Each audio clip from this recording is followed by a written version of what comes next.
Hello दोस्तों, स्वागत है आपका आज के अमृत कथा कहानियाँ के अगले एपिसोड में। आप सबको नवरात्रि की ढेरों ढेरों शुभकामनाएं। नवरात्रि का आज पहला दिन है। पहला दिन होता है माता शैलपुत्री का। तो सोचा इसी के बारे में एक छोटी सी कहानी आपको सुना दूँ। तो भगवान शिव की दो शादियाँ होती हैं। पहली शादी होती है माता सती से और दूसरी शादी होती है माता पार्वती से। तो माता सती जो है वो दक्ष प्रजापति की पुत्री रहती हैं। अब दक्ष प्रजापति को भगवान शिव बिल्कुल पसंद नहीं थे।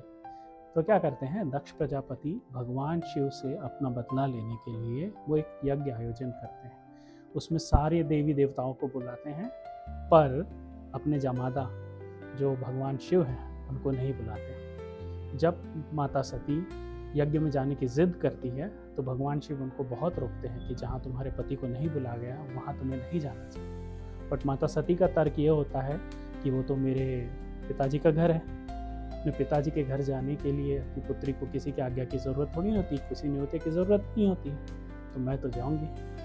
तो भगवान शिव फिर उनको रोकते हैं, बट माता सती नहीं मानती और आखिर में जिद में आके माता सती चले जाती है। अब यज्ञ में जाती है तो क्या देखती है कि सभी देवों को उनका उच्च स्थान मिला है, उनकी प्रतिष्ठा हो रही है, लेकिन शंकर जी का, शिव जी का, भोले भंडारी का कहीं कोई नाम नहीं, कहीं कोई किसी भी तरह का उनकी प्रतिष्ठा नहीं है, कहीं कोई भी तरह का किसी भी तरह का उन्हें कोई चढ़ावा चढ़ाया जा रहा है। ये देख के माता सती जो है बहुत क्रोधित हो जाती है और बहुत ही दुखी हो जाती है। वो अपने पिताजी से पूछती है इसका कारण। तो उनके पिताजी बोलते हैं कि मुझे तो शिव वैसे भी पसंद नहीं, वो शमशान निवासी, मैंने तो पहले ही तुम्हें उससे शादी करने को मना किया था, तुम ज़बरदस्ती उससे शादी की हो।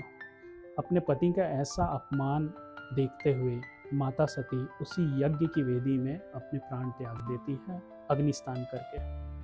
और जब माता सती अग्नि स्नान करके अपने प्राण त्याग देती है तो शंकर जी तुरंत वहाँ पहुँच जाते हैं। शंकर जी बहुत क्रोधित होते हैं, इस बात को लेकर बहुत दुखी होते हैं और वो अपनी जटा से वीरभद्र को उत्पन्न करते हैं और वीरभद्र को आज्ञा देते हैं कि दक्ष को मार दे और इस रास्ते में ब्रह्मा विष्णु कोई भी आए तो उन्हें भी मार दे।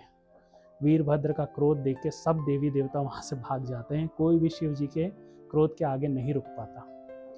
अंत में वीरभद्र जो होता है वो दक्ष प्रजापति का मस्तिष्क काट के यज्ञ में डाल देता है, जिससे यज्ञ भंग हो जाता है। अब इस तरह जो दक्ष प्रजापति की पत्नी होती है वो बहुत माफ़ी मांगती है, तो जाके शंकर भगवान दक्ष प्रजापति के सर पे बकरे का सर लगा के उन्हें जिंदा तो कर देता है, लेकिन माता सती का वियोग उन्हें सहन नहीं होता और वो माता सती के शव को लेके पूरे तीनों लोक में घूमते रहते हैं, रुदन करते रहते हैं। ये देखकर संसार का पूरा जो बैलेंस है वो ख़त्म होने वाला रहता है। क्यों? क्योंकि भगवान शिव का रुदन मतलब तांडव, पूरा संसार नष्ट होते रहता है। तो विष्णु जी आते हैं और अपने सुदर्शन चक्र से सती माता के शव के टुकड़े कर देते हैं, जो बाद में शक्तिपीठ बन जाते हैं अलग अलग जगह पे। शक्तिपीठ के बारे में हम बाद में और डिटेल में बात करेंगे।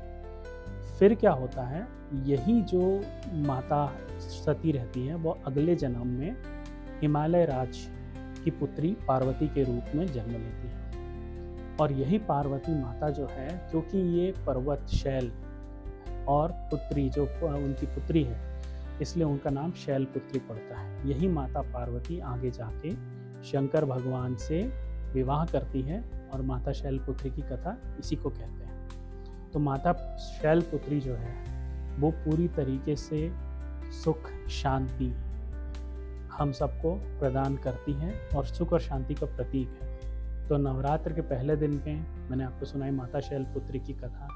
आप भी इस कथा का आनंद लीजिए और आने वाले दिनों में मैं माता के सभी स्वरूप की कथाएं आपको सुनाऊंगा। अगर आपको मेरे वीडियो पसंद आ रहे हो तो लाइक कीजिए, सब्सक्राइब कीजिए, शेयर कीजिए और तब तक के लिए बाय।